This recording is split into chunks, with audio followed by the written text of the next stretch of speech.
views and opinions expressed in the following program are those of the hosts, guests, and contributors, and do not reflect the official views of Real TV, its management, or affiliates.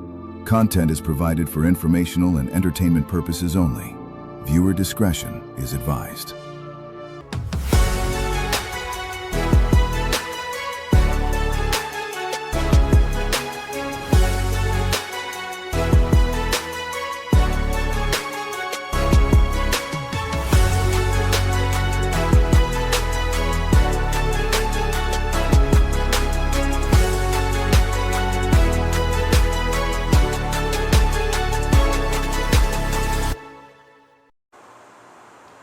Good evening, everybody.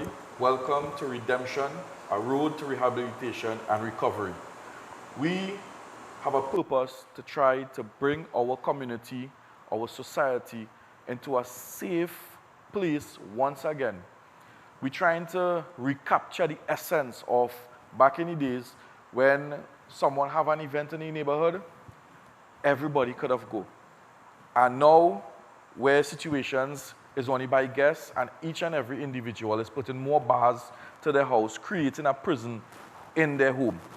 Now, today we have a very important guest.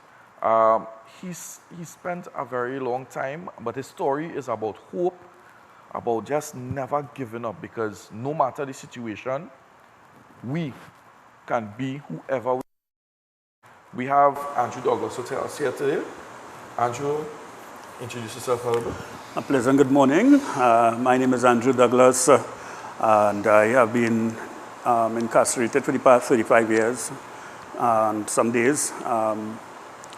I ended up in the system at the age of 22. All right, I came out last year, May, and it hasn't been easy. The struggle has been extremely hard for me, but you know, God is good. He's awesome, and I just want to say that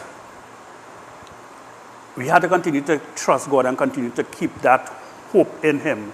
We all make mistakes. We all, go through sad times in our lives, and, no matter what, God is always there for us to keep us.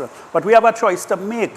And the choice to make is to make the right choices. I made a very bad choice in my early stage of my life that landed me incarcerated. Even 4.5 years in my incarceration, in my 35 years, was spent even on death row. Yeah?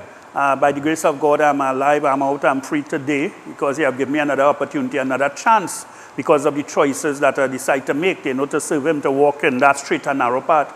And I was involved in gang lifestyle, and that lifestyle, and especially to the youths, I just want to say that lifestyle is not a good lifestyle. It's only two ways you could end up, either dead or in prison, incarcerated for a very long period of time. And incarceration could shape your life.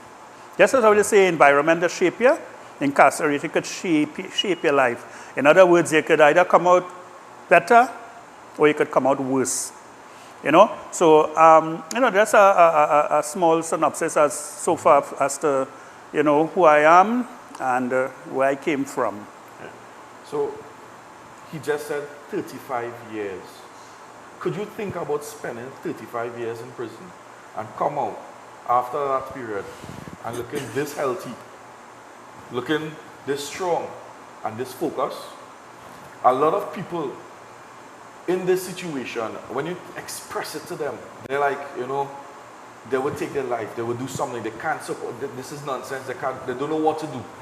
But God is everything, You mentioned youths just now, and what I want for the parents and even for the youths to hear, what was your life before crime? Okay, my life before, I was just existing. I grew up in a single parent home. Not saying that, I had my choice. Being in a single parent home, watching my mom work really hard to support me herself and, pay the bills and stuff. Even self, she allowed me to, get my education in a way. I had a choice, and I made a bad choice. I wanted to be on the streets. Yeah. So as a result of that, I ended up on the streets in the back in the days of the Black Panthers in Trinidad and Tobago. So I ended up there in gangs and stuff like that. Most of my thing was fighting because I had a lot of issues. First I'd like to fight. I got thrown out of Mount Hope Junior Sec. I got thrown out of St. Augustine when I attended Augustine. But fortunately, I still had my opportunity to get an opportunity to go back to school now, you know. However, I made some really bad decisions in my life as a young man because I never used to want to listen to my parents. I never want to listen to my neighbors. Back then, it really took a village to raise a child. True. And I made some choices because I was arrogant, I was ignorant, and I had real issues growing up in a single parent home. It's not an excuse because I know a lot of single parents brought up real beautiful kids, you know, kids who are, you know, employed and doing well up to today. However, the choice was mine, right? I wanted to hang out with friends. I wanted to lime in shops at Marvel, shops, different areas, you know, where we would hang out and stuff like that. And because of that, you know, you will meet friends and you'll gravitate to the friends. You know, the street come like a surrogate father. True. So you'll meet friends and you'll want to impress them. So you'll do a lot of things. And that's what's going on. Okay, for example, in a gang, and you will want to impress your boss. You will want to impress your boss because, you know, you want to be there. You want to be the top man. And, you know, sometimes you don't not understand that you're losing your soul more and more and more because the things you may have to do. You understand? At the end of the day, sometimes you're frightened to do it. You don't want to do it, but you have to do it because you want to be in the game. All right? I'm not bashing no gangster. I'm not bashing no young fellas because I'm just being real because I'm speaking from my personal experience. That's what happened to me, right? So as a result of that, I ended up on the streets and thing, and at the time I got shot, stuff like that, and it wasn't easy. I could not go in the hospital. I could not say anything to anybody. So, you know, it was really agreed. So I just had to take that. But the thing about it is that when you find yourself involved in this kind of life, sometimes you want to get out, but it's not that easy. And that is what I want to tell people about. It's not that easy to get out. You know, by your speaking just now, right? In the last episode, and this is where I'm trying to teach all the parents identify patterns. Because in the last episode, I would have spoke as well. My parents separated, so we don't see two familiarities there. Also, I would have been fighting a lot in school.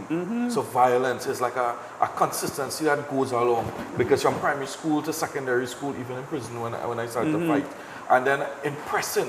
Want to be able to get so much to impress. So far with this season, we're going to try to build patterns for parents to identify. Yeah. We're not saying that just because a parent's single, as rightly said, no excuse. It is not 100% excuse, but it is a method. It is one road. So this is to show that even though a parent is single, you need to show a lot of attention to your child as well. And you spoke about being harmed. Right? How was that scenario for you? What emotions that brought up? Well, with me, again, because I used to fight a lot, right? As I mentioned, going throughout her school, my mom never knew.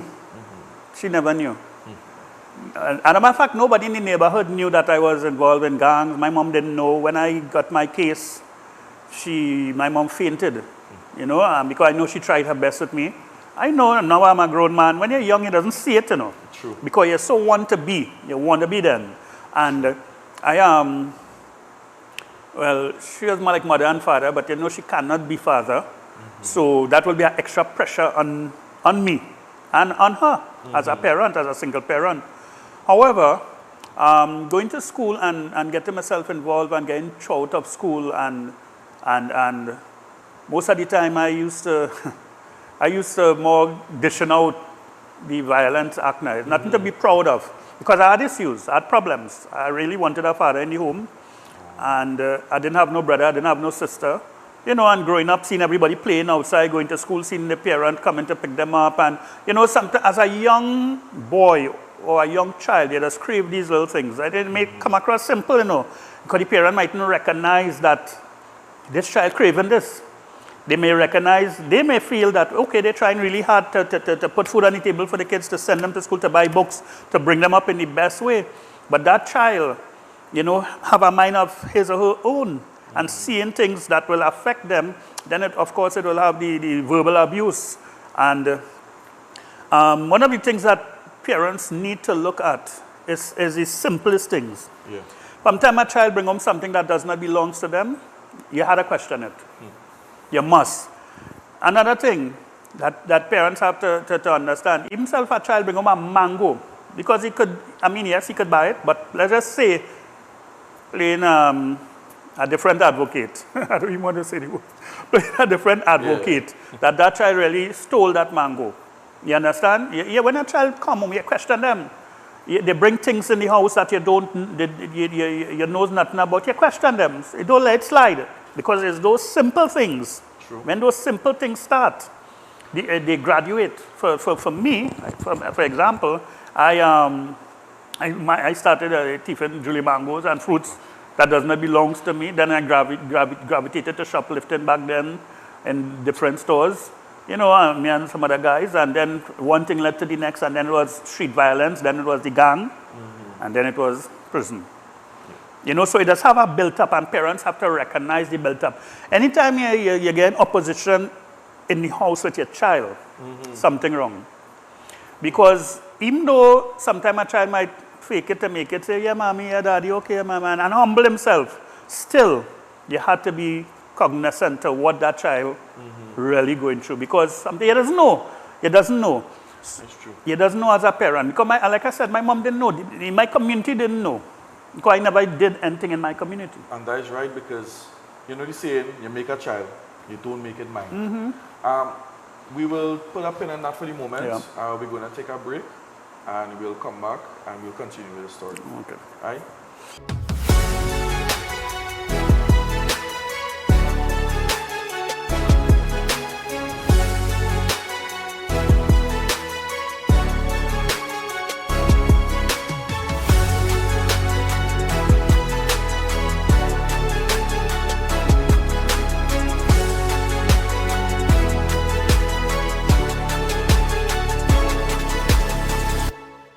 Looking for quality, variety, and great prices? Visit JJ Merchandising and Hardware. From household essentials to toys, party supplies, gifts, and all your back-to-school essentials, we've got everything you need under one roof. Visit us today at 80 High Street, San Fernando. Call 222-8284 or WhatsApp 764-4739. Look and feel your best with JD's Supercare. From top beauty brands and skincare to personal care, health, and household essentials, you'll find everything you need at prices you'll love. With 7 convenient locations across Trinidad and Tobago, shopping is always easy. JD's Supercare. Beauty, value, and convenience. Visit your nearest store today. Call CW Interiors to get your free consultation on custom fabricated blinds and shades. Choose unique classic or modern designs in wood blinds, revolve blinds, Shangri-La shades, roller shades or vertical blinds to match any home or office interior. Functional for privacy and controlled natural lighting in your room. You can even have them motorized for extra comfort and convenience too. Are you ready to get measured? Call CW Interiors, making quality affordable.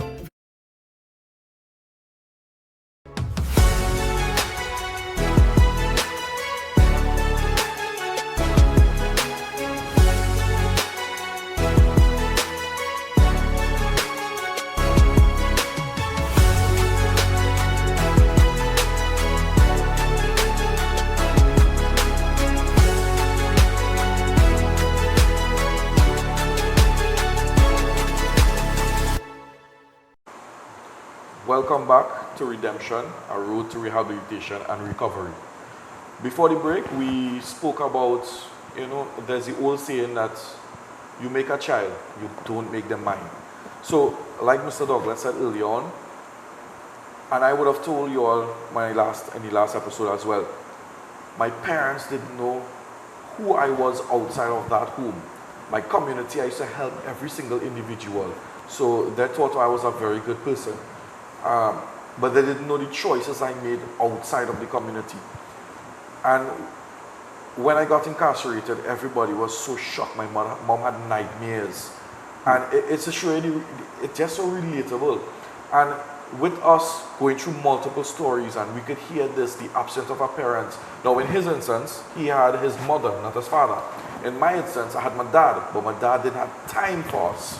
And that is what made the issue for me. No time, decided to join friends, tried to impress, learn some stuff that makes no sense and go about and get myself incarcerated. Now, we don't want to emphasize on what caused the incarceration, but what we can say is this. Simple thing he said with mango. I told you a simple thing about thieving milk and sugar. Shoplifting without even, and you thinking petty, right? Starting to smoke or even drink at a young age is a form of rebellion. So a form of rebellion is a starting point as well. And parents, we need to identify this. And from this show, you all learn from it, take from it. So hopefully soon we'll have some counselors coming on, some psychologists, and we will try to present programs, suitable programs we could, or available counseling for you and your child that we could grow and really build a safe community again, right? So upon entering prison, Mr. Douglas, how was it for you? Yeah, well, of course, living that crime life, you'll have friends who have been or was in prison, so they will tell you how prison was. So I had already known what to expect when I reached in. Yeah, I had already known because I had so-called brethren, and I say so-called because when I get locked up here, I see none of them. Yeah, you see none of those friends that you used to move with. The only time you may see them is if they get locked up too, right? As a result of that, I didn't see nobody, but I was prepared. The guys and them used to say, boy, when you're here, you gotta be very serious inside. You can't be playing and thing here because in there you are no friends. Don't trust nobody. And then entering into the system, into the prison, of course, the officers will tell you, takes nothing from no one, ask nobody for anything. If you need anything, ask the officers, and right? So I had already made a name for myself somewhat on the streets. So when I came in, you'll hear the little people talk, hey boy, there's a OG boy, or this guy used to do this, or used to do that, or what have you now. But the thing about it is that I had pulled to myself because I was familiar. I watched, I analyzed this situation in the system, and I say I can't live like everybody else in the system. Because I don't smoke, I don't drink.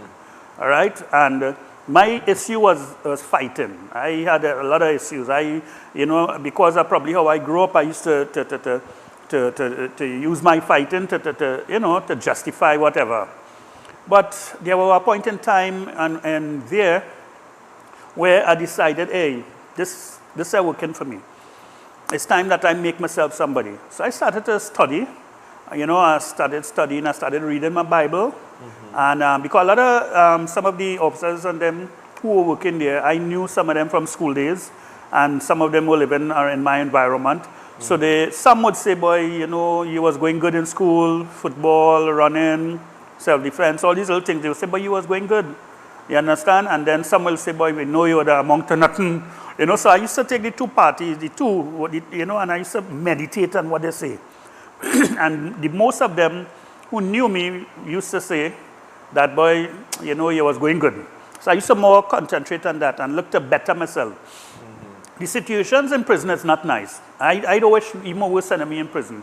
And well, you will understand how the situation is there, right? So what I did is that every circumstances and situation that came my way, I used that to build me. Okay. So how I used to lash out when somebody says something to me, or people back then when they could say about your mother, I want to get them you want to see if they could lose a few teeth now. Yeah. So I started to humble myself. And then when I go into the scripture, I see scripture say, humble yourself and the Lord will exalt you. I say, because I didn't know God back then. I used to go to church, but I never used to practice. So I used that little opportunity to help reshape my life, I should say.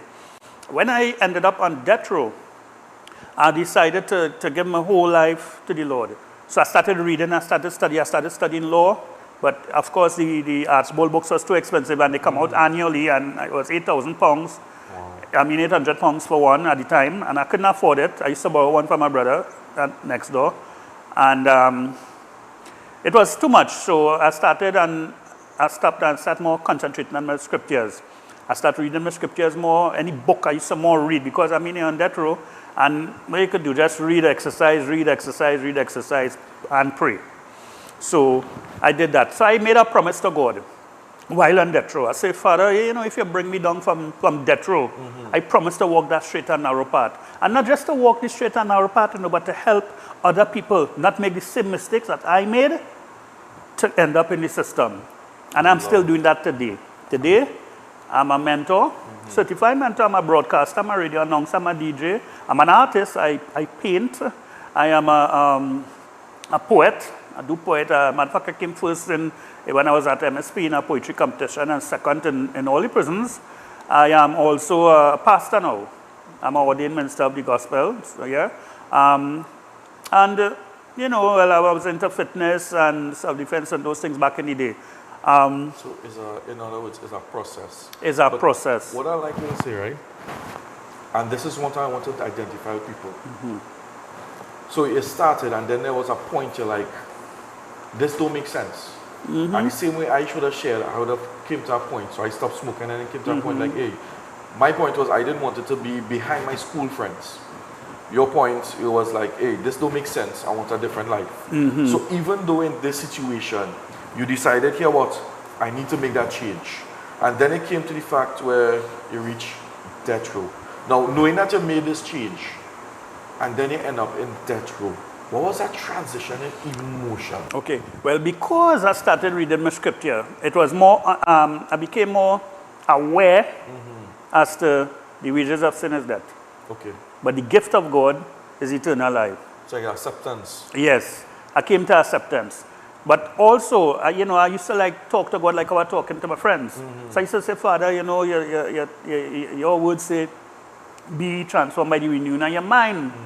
So that when I read that in the scripture, say, be transformed by the renewing of your mind. I said, okay, so that means I had to change my mindset. But again, it all boils down to the power of choice. Because you could start, you know, and things could come your way. And you just differ. Or you could try to fake it to make it. But at the end, how would you know a person make a turnaround or change? True. How you just know that is when their back is up against a wall. That's true. How they respond. Okay, for example, a guy cursed me back in the day. I want to knock his teeth out, right?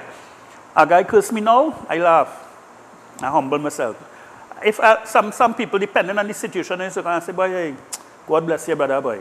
You understand? God bless you. Depending on the person agitated and too violent, I just stay quiet because I wouldn't want to say, well, God bless you, and because don't get up, these demons not easy. And when you feel you're telling him something good, he may feel you're kind of, you know, so it's the experience I went through. What you're telling me there is two things, right? So in the Bible states faith and works, right? Now, in your process to keep yourself motivated and keep into a certain path, not letting your emotions overshadow everything, two things you're letting me know. Your power of choice, which every single person has, and with that power of choice is determination and God.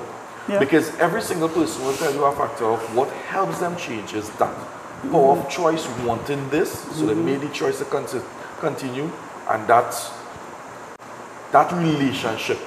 So it comes to the question, is it important to have a relationship with God? I will say yes. My brother will say yes. And it is actually what helps change us and what brings morality, what brings purpose, right?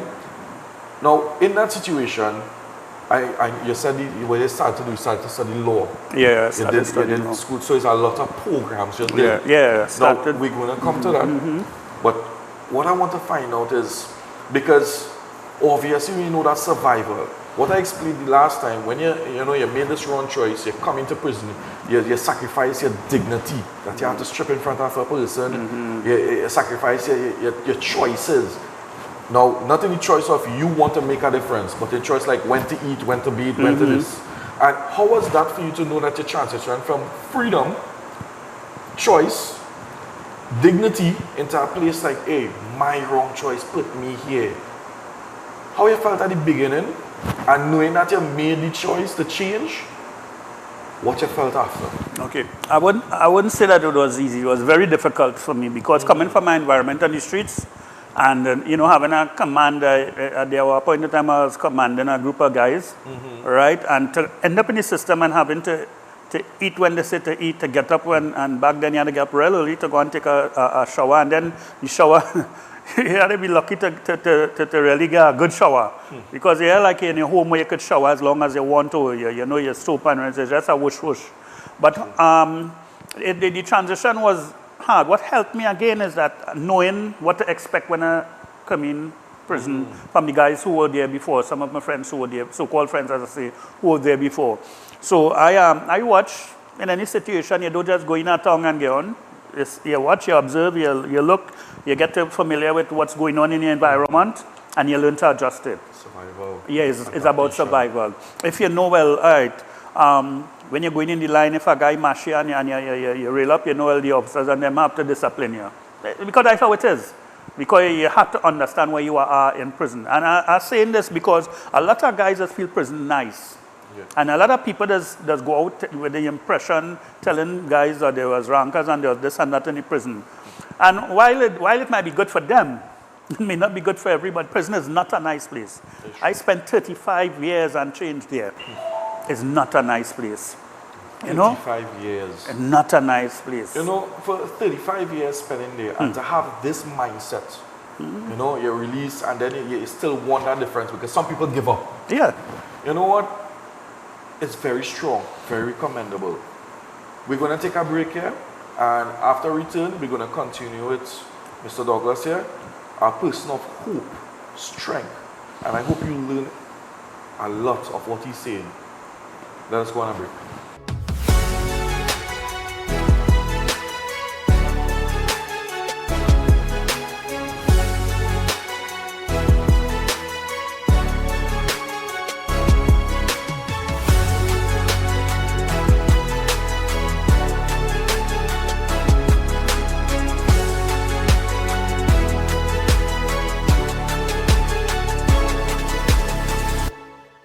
For over 50 years, we've kept TNT's motor industry moving. From the legendary 1970 Ford Cortina to today's newest models, we stock parts for old and new vehicles, including Japanese brands. Gaia's Motor Supplies. Call us today for your quote. From plants and fertilizers to tools and supplies, Cam's Agro Supplies and Nursery has it all. Visit us today or call 362-8939 or 343-8018. Need pickup parts fast? Excess Marketing Limited has new and used pickup parts at unbeatable prices. Quality parts, reliable service. Call us today.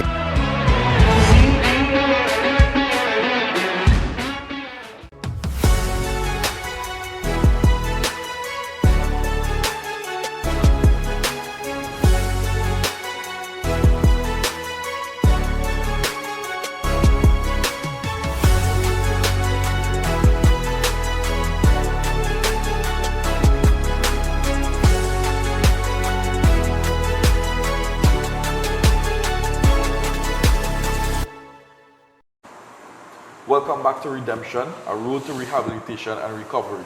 I'm here with Andrew Douglas. If you're now tuning in, he spent 35 years behind bars. The question is, would you have survived that? What made him survive it? There's a lot.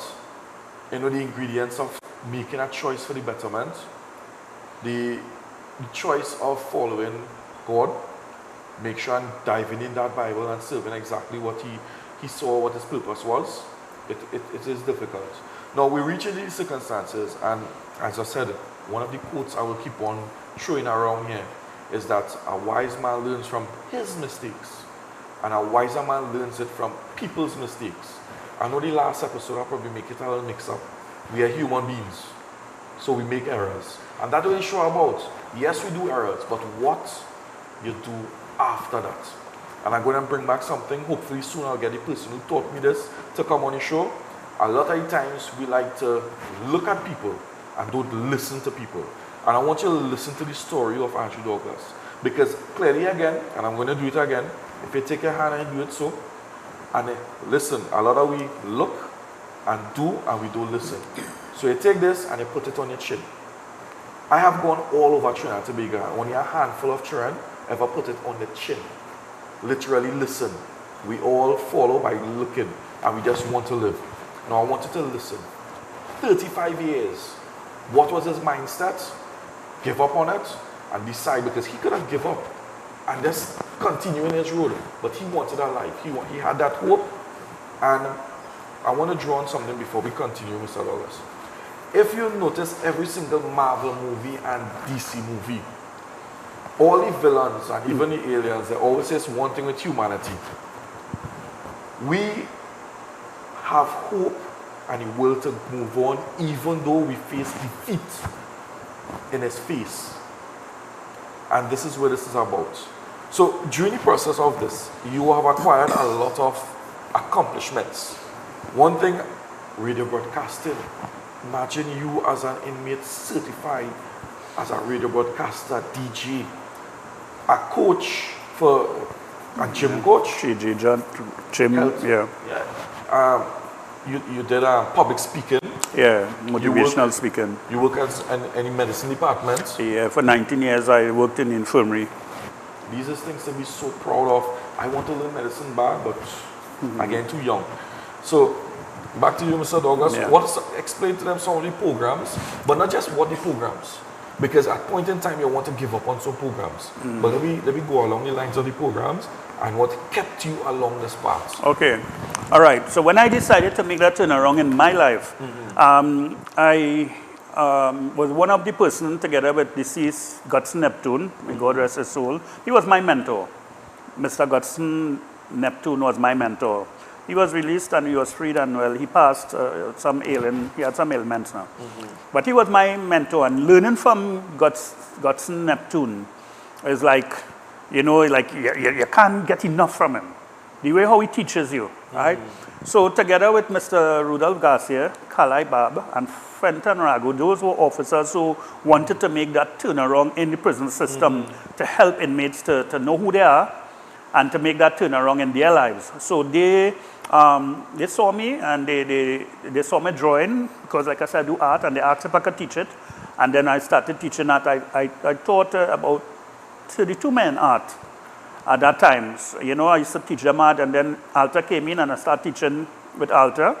And then, of course, I was certified with Alta in the beginner's class. I started teaching that.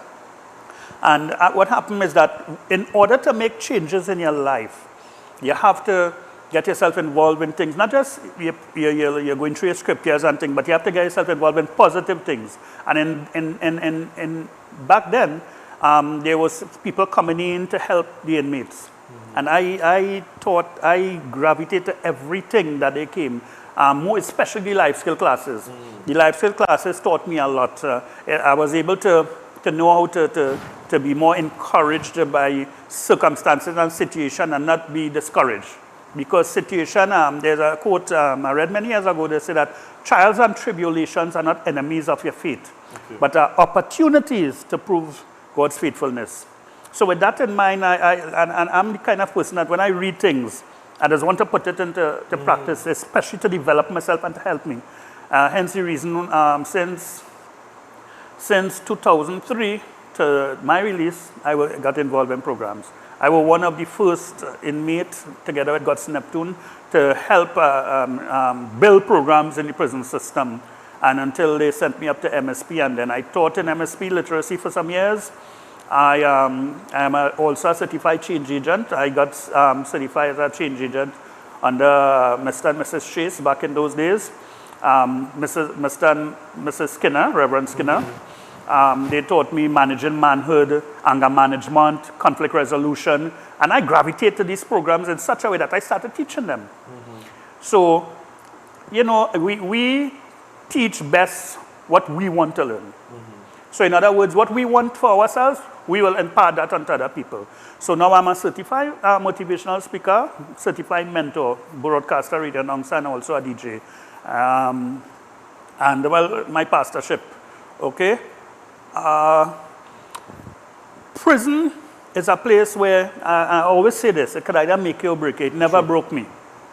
It never broke me. As a matter of fact, I wanted to keep on going, pushing, and you know, and then of course I ended up working in the medical department, which is the infirmary in MSP, for 19 years, the longest worker in any department in the prison service, as an inmate, I say, all right? And I mean, I feel good about that. When you go through programs, okay, for example, I had low self-esteem. I grew up in a dysfunctional home, so to say, all right? But when I started this program, they helped me to develop myself.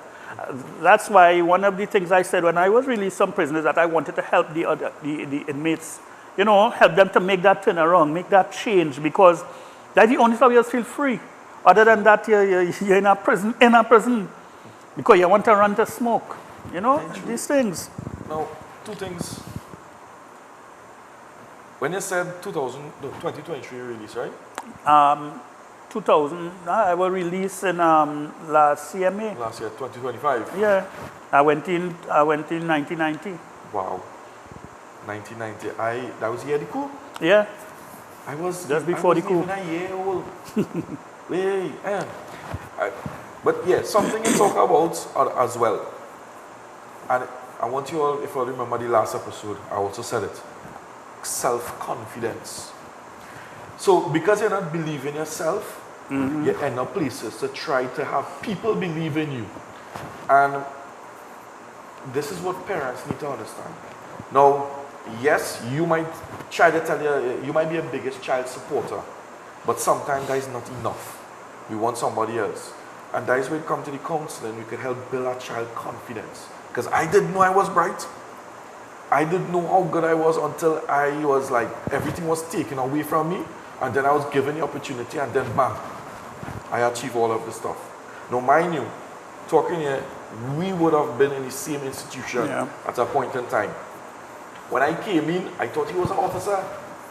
I wanted to join the radio station. I was like, officer, how I could join the radio? Not knowing he was an inmate as well, walking around, and it's... So I would tell you that a lot of the things, everything he's saying is literally true. And to the programs and confidence. Now, upon entry, when I was there in MSP, you were part of the radio station. Yeah. How did that, being a part of the radio, how did it make you feel? And how was it like a building process towards your release? Okay, being a part of the radio station helped me to send out my message more. Okay, I started doing normal secular music and reading news. I wasn't too good at the news reading. At least people found that I wasn't too good at that. But you know, everybody else have their part to play. But I was very good as a DJ and writing news and things, because I got distinction in English. I mean, I got thrown out of school, and I was taking my education. I got my subjects and things while I was in prison, right? So I got my distinction in English and things. So when I started doing broadcasting in 2015, my son passed. Okay. And when my son passed, right, God just talked to me, and I just stopped. I went to the program director and said, you know, I want to start doing gospel. Like a light just shined on me then, and I just see this light, and I decided, hey, I had to start doing this and start at the secular things. One of the things, and one of the reasons I believe that God allowed me to do that is because it's only when you're having that relationship with God, and I'm talking about a relation. I talk about plain Christian or plain a believer in God or in Christ, right? I'm talking about having that personal relationship with Him. Then He will guide you. So when my son when my son died, that light, like God guided me. And I started doing the gospel. The program director asked me, "But you sure you want to?" I said, "Yeah, that is where I want to go, because it will keep me and it will help me. I just lost my son." So it was the transition. I'm not saying that when you lost a, it's not no easy thing, but having a relationship with God, it cushions some of the emotions that you will have by losing a loved one, because you know, well, God is in control. He's in charge. You cannot change your lifestyle without having a relationship with Almighty God. Right? And I say that with no remorse.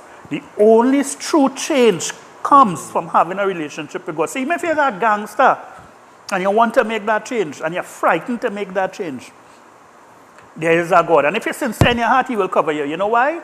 Why He will cover you? Why He will protect you? Because He wants to use you to reach others. And that's what God did to me. So in the radio station, I did start doing gospel. Of course, in everything, every program, everywhere you go, you'll have oppositions. Yeah. But the opposition, because you know, well, you had a relationship with God, the opposition is like stepping stone to something greater. In other words, okay, if I'm not able to go to a program for some reason you're in prison and they had to shut down everything, and you know you plan your program and you want to go and you had this message to go out and thing, instead of getting agitated, you just relax and humble yourself. True. So it helps shape your mind. So I use everything as a stepping stone to shape my mind. Prison radio station. When we come back, I want to explain a little bit about the prison radio. Okay. Because I want people to understand. People asking questions, radio, prison, radio. We will explain it. So let us take a break, and when we come back, we'll continue with Douglas. And I really appreciate you guys being here.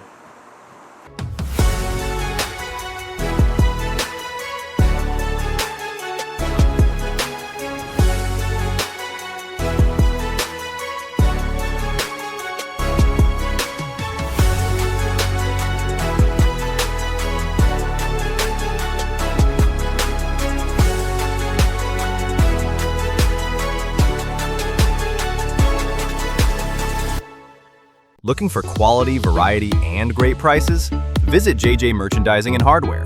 From household essentials to toys, party supplies, gifts, and all your back-to-school essentials, we've got everything you need under one roof. Visit us today at 80 High Street, San Fernando. Call 222-8284 or WhatsApp 764-4739.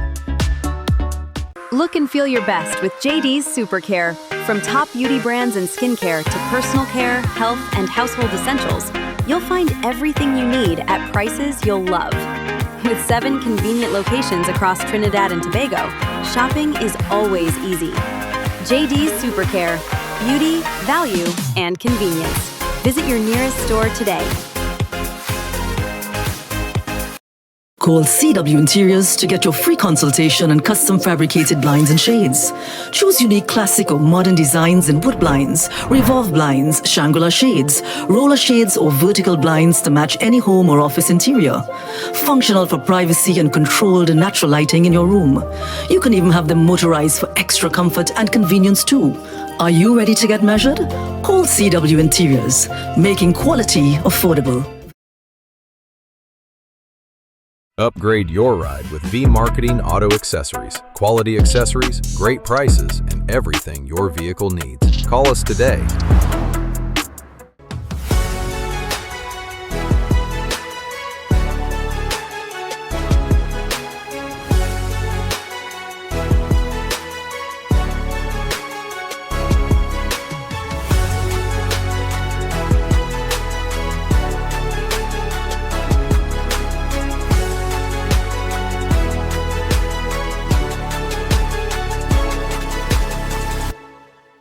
Welcome back to Redemption, a road to rehabilitation and recovery. If you're now tuning in, we're here with Andrew Douglas. I know it's the last section, but let us get in some juicy stuff here. He has spent 35 years in prison, but that doesn't define who he became and who he are today. The hope, the guidance to God is what brought him here. Now, a lot of people here, like when we left, we were to talk about prison radio. Now, I just want a quick synopsis, because a lot of people might ask, prison radio, how come we don't hear this? Why we don't this, what's going on? So, tell me, the prison radio, who does it reach? And just tell us a little about it. Okay, the prison radio started in 2012. The British High Commissioner under Mr. Roger and Mr. Garth Sinclair, Garth Sinclair had the vision on the prison radio, knowing and understand that prison radio could help change lives. All right, so the British High Commissioner, along with Mr. Gordon Husbands and Mr. former Commissioner Roger, they came into the system. I was introduced to the British High Commissioner and one they call Arthur Snell, and they said that they was contemplating and starting the radio and thing, and they asked a question. They asked me what I think radio could do for the prisons, because it's a new initiative, and they want to know if it could work. And I said, well, yes, because history shows that back in the day, Hitler through radio could have started the whole world. Then when you go through the history through broadcasting, so they asked if I were interested in getting involved. I said yes. So they asked why. I said because of the turnaround in my life, I need to reach other people. So the radio station that we started, it was under this deceased, I can't recall, but yeah, but the superintendent at the time was Mr. Martinez. Yeah, so we started this radio, and we did the course. We did the course with Lisa Colgasar, I hope I pronounced her name right, Edison Carr, Holly Thomas, and we started the program. We were trained and we were certified, and we started doing broadcasting. And one of the programs we did at one time touched an inmate, and the inmate sent a letter to the prison. Back then, I think it was Mr. Spring, one they call Mr. Spring, Anselm Spring. He was in charge at that time. And the inmate sent a letter, and the letter stating that they were listening to our programs, and they were about to commit suicide. Wow. Because they were fed up at being in prison and what they was going through, or probably they were innocent, I don't know. But they sent a letter stating that they were about to commit suicide. And when they heard us on the radio, encouraging others and, giving them that motivation, that turned their life around. Wow. So they didn't do it. So that is, well, when we read that letter, we understand the power, the true power of broadcasting. What I can say is this. I'm proud that you are one of the founders. Yeah. Right? And this is a great accomplishment. Yeah, it is. Being incarcerated, he accomplished this. And that letter, no, I would have heard your program several times. This prison, it stems across MSP, Golan Grove, YTC, WP. Yeah. Right? Is it still in function right now? Well, I can't say, and I know it goes at WP and MSP. I don't know, we are trying to get, you need finance to stretch it across different systems. But I know WP used to have it, and I remember since I live I'm not familiar, but I know MSP have it, and MSP has the bulk of clients. Well, what I can say is this. Oh, sorry. Also have it on you could Google it. Oh. RiseMaximumRadio.caster.fm. Oh, being in prison and making that change, opening doorways while they're incarcerated. That is awesome. Now we want to dive into some other stuff quick. Upon release, how was that first day? What were some of the struggles that you faced?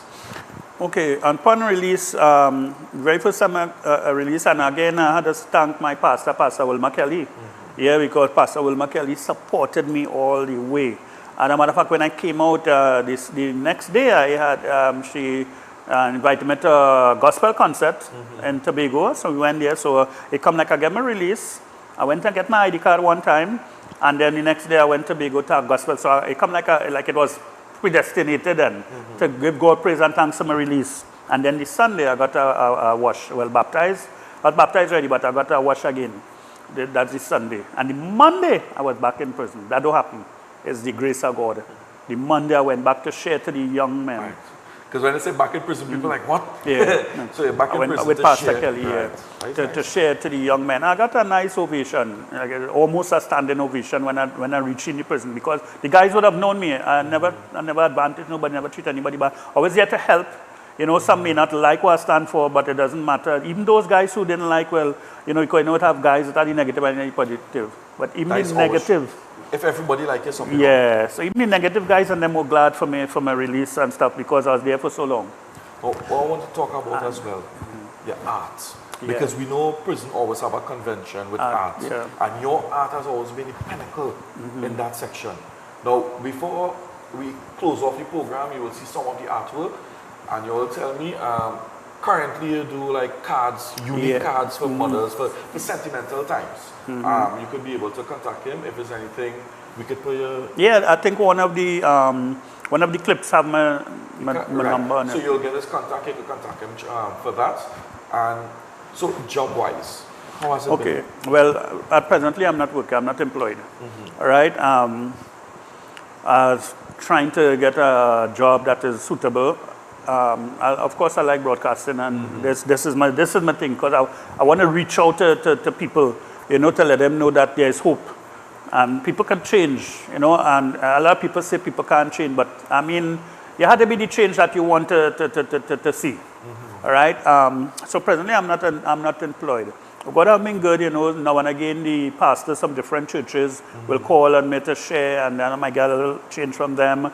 And you know, since I'm out, I started to work one place. I don't want to call the place, and I don't know what transpired, but within the week, and they had to let me go because I don't know if they probably knew where I came from or what was the situation.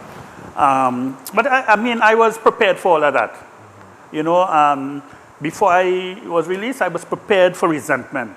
I was prepared because a lot of the guys who recidivists, they used to come back and say, well, hey boy, you went to get a job, and because the past few years when I asked them where they work or their experiences, they was in jail, and when the people hear that, they don't give them that chance. You know? I really love how you say that. Here why. One thing about our program is this. I want people to know when someone comes out of prison, do not blacklist them. Do not condemn them. Because sometimes they're genuinely want to make that change. Now, spending a lengthy process in prison, I spent 16 years, 5 months. He spent 35 years. It's almost double of my time. Sometimes we get accustomed to our way. But because we want to live and get a life and live this way, we do not want to go back there. And by you giving us a chance, and God will bless my 2 directors, not just my 2 directors, my previous employers who has given me the opportunity. And they would have told me anytime you want to come back. Because when you blacklist somebody, you're playing a part of them becoming a percentage of the recidivism. That means you are part of the problem. We want to be part of the solution. Let us try to build confidence, grow. You mentioned Mr. Gad Sinclair. He's a very strong person as well.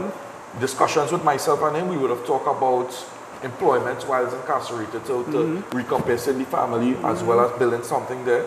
I would have talked about in last episode, which I'm reiterating now, having the government implement an insurance policy with the company and the government to place a little policy there, some money there, and also doing a probation, give them a chance. And by a company giving them a chance, they'll get 0.5% tax reduction.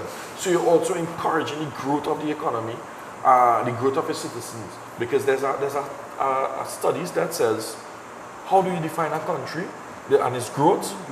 By the way it treats its prison and the recidivism rate, how low it is. So you have to talk about that and your artwork. Now, you would have told me coming up in the vehicle,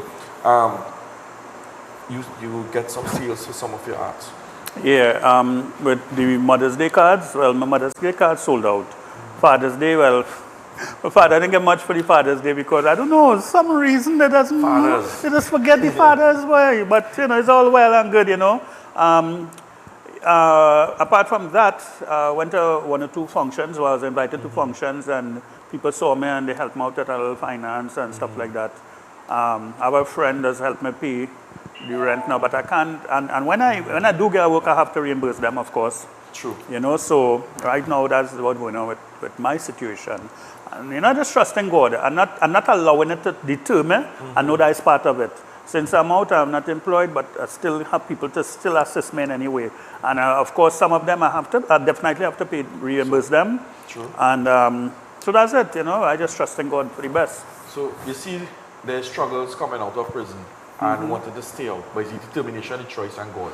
So we're going to show some clippings of some of his artwork. He said his contact is in one of the videos as well. Contact him if you need some unique as well as lovely art support. We need the growth. We need to build our country back. Cards available. Call or WhatsApp 3719327.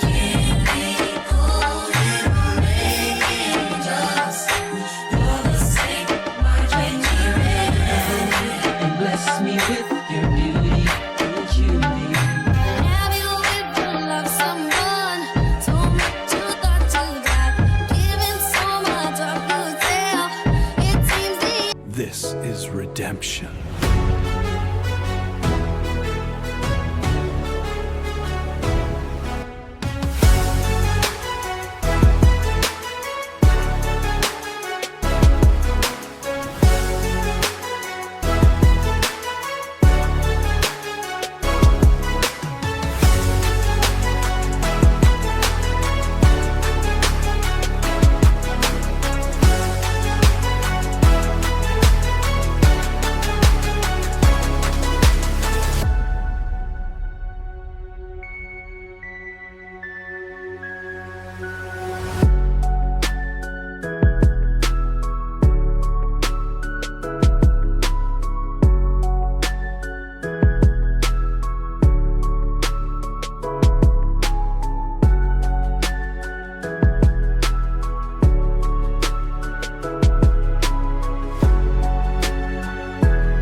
redemption.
And this is Redemption.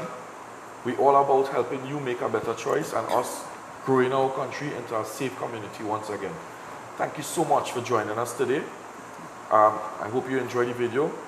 Join us next time for Redemption, a road to rehabilitation and recovery.